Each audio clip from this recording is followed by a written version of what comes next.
Hi guys! Welcome to this my new video. Happy 4th of July. Are almost 10 months that I'm in the US, so I decided to do this video about common mistakes that Italian people make when they speak in English.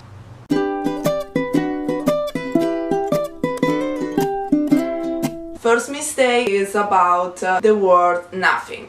In Italian, when people are saying thank you to us, we answer with niente. And if I translate niente in English, it's gonna be nothing. It's a common mistake when we translate to directly from Italian in English, because if I answer nothing at thank you, it's not gonna make any sense and it's gonna be an awkward situation. Second common error for Italian people is the difference between did and make. You have to use do for action and activities and make for things, like I make breakfast. The only exception that now I can remember is like do homework. Third common mistake is remember vs remind. So we have to say I remember that, but I remind you to do something. I hear a lot of people, American too, that they are confusing this, but it's completely incorrect and doesn't make really any sense.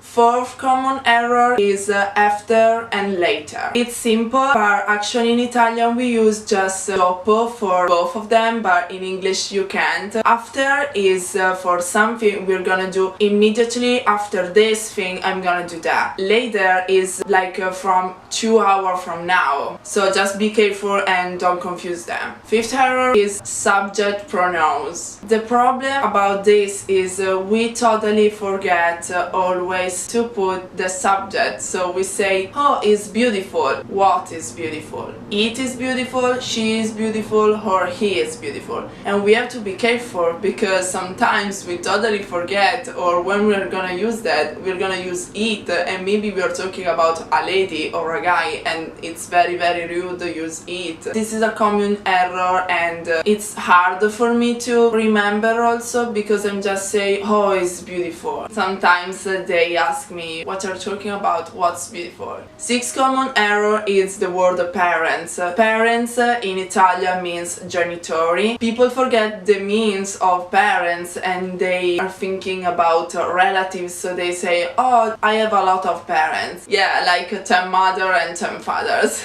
The seventh mistake is another word from French. Stage in English doesn't exist, and if you say stage they don't get it because it's internship. So just remember this. The eighth error is about the letter H. We drop the letter H practically everywhere and sometimes we don't pronounce the H. Some words like happy, hungry or heat really pronounced, but other like honest doesn't have an H, but a lot of people they say honest, and so it's kind of confusing. Ninth error is say vs tell. It's very simple. I say something to you, but let me tell you something. I say something to someone, but I tell you something about someone else. The last mistake is about the interrogative form. This is simple, but I always forget. So you have to put the verb before the subject pronouns, but we always forget. So when we ask a question, sometimes they don't understand because it's not like in Italian you can like feel there is a question mark at the end of the phrase. So when we are saying you're hungry, it's not making any sense. You have to say are you hungry? So guys, I hope you enjoyed this video. If you like it, just give me a thumbs up and subscribe to my channel if you're new. Happy 4th of July to everyone. We'll see you next week with another new video.